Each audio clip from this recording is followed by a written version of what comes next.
نوتدونی اولین فروشگاه نوت موسیقی در ایران.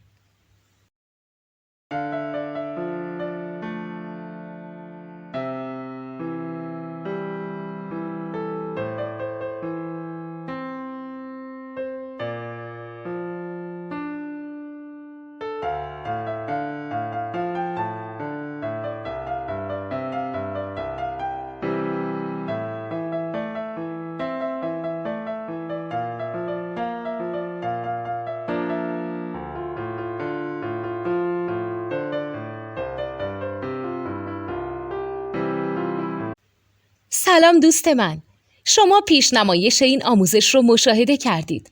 برای دیدن آموزش به صورت کامل میتونید به وبسایت نوت2 که مرجع آموزش موسیقی هست مراجعه کنید. همچنین برای تهیه نوت موسیقی مرتبط با این آموزش هم میتونید به وبسایت نوتدونی که بزرگترین آرشیو نوت موسیقی در ایران هست مراجعه کنید.